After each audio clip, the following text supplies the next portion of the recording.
It was just 1 year ago that Dak Prescott shockingly led the NFL with 15 interceptions despite missing 5 games.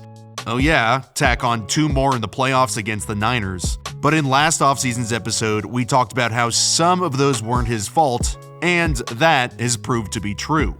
Fast forward to the end of the 23 season, and Dak is second in MVP odds. He has a league-leading 36 touchdowns, just 9 interceptions. He's second behind Brock Purdy in passer rating, and the Cowboys look the best they have in years. What has changed? How did Dak cut his interception percentage in half? Well, let's dive into the film. The primary problem with the Cowboys' offense last season was that they were not in sync. Mike McCarthy's offensive scheme is built on receivers converting their routes based on the coverage. So both the quarterback and the receiver have to read the coverage in the same way to make the play work. It's a high ceiling type of scheme, which unfortunately has the drawback of having a lower floor. Your receivers could always be open since they're running away from coverage, but they also could run a different route than Dak was expecting, and that is a huge part of what led to all the interceptions last season. His receivers weren't running the routes how he expected, and he'd throw to a place where they weren't at or weren't going. The main issue we identified last offseason was the offense struggling with middle of the field open versus middle of the field closed route conversions. So let's give a real quick example of what that means to really analyze how they've improved. Middle of the field open has split safeties, so 2 high safeties, which leaves the middle of the field open. And middle of the field closed refers to a single safety who is sitting in the middle of the field dead center, so it's closed. If you think of a post route that can convert to a dig, it would stay on versus a split safety middle of the field open look to split the 2 safeties, but break down into a dig if there's a single safety in the middle of the field. It's smart to run these conversions, but like I said, both Dak and his receivers have to read coverages the same exact way, then react the same exact way, because if they don't, that's when the interception dam bursts and the 15 interceptions pour through. Before we dive into how the Cowboys fix these issues this season, I want to shout out this week's sponsor, Aura. Aura is an app you can use on all your devices that helps deliver smart, simple online safety. If you want to protect your finances, your identity, privacy, personal data, online accounts, security, all the good stuff, Aura gets all of this done in one singular package. Online crime is literally soaring. Mark Zuckerberg is hot on our tails. So for all of us, it's time to get smarter about online safety. For example, Aura identifies data brokers exposing our info and can submit opt-out requests on our behalf. Brokers are making a ton of money on our personal data. I literally had no idea we could combat this in any way. Hell, I didn't even really know how much it's happening. Well, this is just one thing that Aura gets done. They tackle spam callers, so I don't get those anymore. The app is really easy to set up on my devices. Don't have to download a million different things. You can either let people continue to exploit and profit off your private information, or you can go to aura.com/AlexRollins to start your 2-week free trial, which is also linked in the description. To improve Dak's interception problem, Mike McCarthy completely took over for Kellen Moore and put his veteran QB to work. It is clear from watching film that Dak has completely bought into this current system, and he operates like a complete robot in the best sense of the word. Since he doesn't have the best arm talent and isn't the most physically gifted, he's decided to commit himself to mastering the system, and he's having one of the best seasons of his career. With Moore, he could get a little loosey-goosey. Well, now he and McCarthy are in all-out lockstep.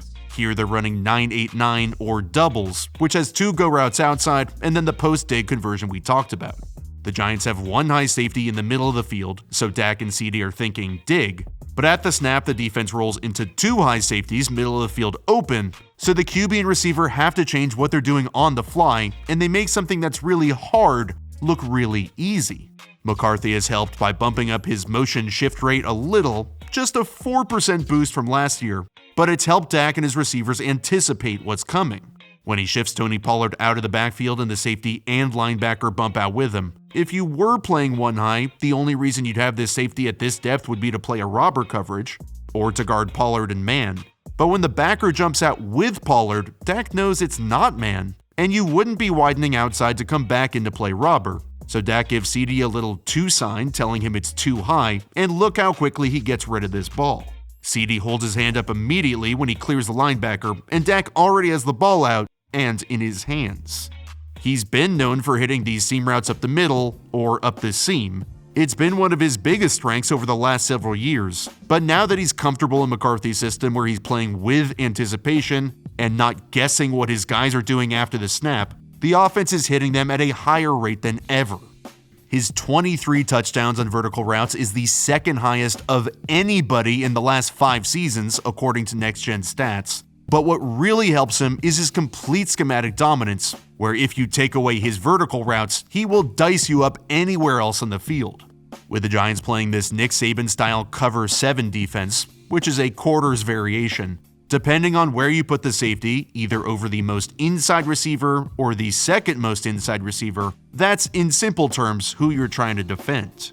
To remain in split safety, but to guard the post route splitting him over the middle, Jason Pinnock shades towards Jake Ferguson, which also gives help to Bobby McCain on CeeDee Lamb, so he can maintain outside leverage. And this play right here is a testament to how good Dak is at finding his second options, and how good CD is at breaking leverage when the coverage is designed for him to lose. With Dak developing in this system, his overall skills have really started to shine. As he's become more comfortable, he's become more confident, and because he doesn't have to think as much while playing the position, his execution has skyrocketed. The Cowboys have a cover 2 beater on the left here because it looks like the Seahawks are in a 2-high shell, a smash concept with a corner and an out route to stretch out Tyreek Woolen, so Dak can just read it out to the left. But when they drop into cover 3 buzz, meaning there are 3 deep defenders and one of those 2 high safeties is buzzing down to the middle, the cover 2 beater is dead. Dak still has to progress through it, but then has to get to the backside dig, which is one of the hardest throws in the game, and look at why. He doesn't have a ton of time to look at what's happening backside. It's a ton of anticipation, a ton of trust, and what most impresses me about his film, watch his feet. And not in a Rex Ryan way. This is picture-perfect teach tape on how to sync your eyes with your feet to allow your game to always be on time.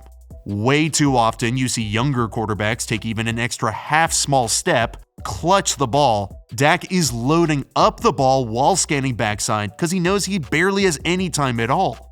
He also places this on the backside shoulder of Brandon Cooks because he knows the safety is closing fast, and to throw a horizontal lead route back shoulder when it's not even your first or second read is elite pocket quarterback play.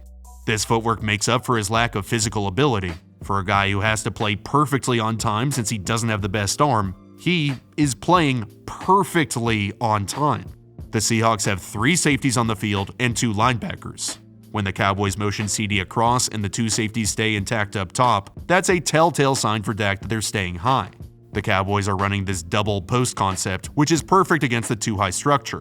Quandre Diggs is the read defender, where if he takes CD, Gallup will be open, and if he takes Gallup, CD will be open. When Diggs ever so slightly comes down for Gallup, Dak is already releasing the ball, and look at the ball placement. This throw needs to come out off the hitch or it's not going to be completed, and look where Dak puts it. It's up high enough so that Diggs has no shot, it's slightly back shoulder so CD doesn't get blown up. Dak's footwork has created a framework for him to have repeated success every single play, and he has dominated. He's always been good mentally pre and post snap, that hasn't changed. He can see the tiniest details, the tiniest flinches that reveal the coverage, and believe me right now, he's only gotten better this season. The Giants are showing this man coverage look with 5 on the line, 6 if you count Isaiah Simmons, who is likely blitzing 2 since he has a corner right behind him. But Dak sees something, checks the play, the Giants do drop out into this exotic zone coverage, and Dak easily finds his man wide open. What did he see? It's tiny, but watch safety Dane Belton. When Dak fakes the snap, he takes just the smallest step backwards, and that tells Dak all he needs to know. If Belton is dropping out, you're not playing man coverage one-on-one. Also, Xavier McKinney is pretty far off in man for 2nd and 5. Dak knows if Belton is dropping into an area, the Giants won't have 2 defenders in that area, so he surmises they're dropping McKinney and playing cover 4 zone with 4 deep defenders. He knows cover 4 only has 3 underneath defenders, and if Belton is on the line, he won't be able to get to Brandon Cooks in time, which is why he checks to this play, and then he makes the easy throw. He's winning with his mind, with his footwork, within the system. He can also win outside of the system too. He is playing quarterback at the highest level as the Cowboys Broncos country lets ride into the playoffs. With Mike McCarthy fully taking over the offense and mind-melding everybody together, the Cowboys have fixed their turnover problem from last year, gotten on the same page, and now they look as good as ever. Dak is playing on time, with anticipation, with confidence, and he's still as smart as he's ever been. The Cowboys are, in my opinion, the third best team in the NFL right now, and this is as good a shot they've had to win the Super Bowl in the last 5 years.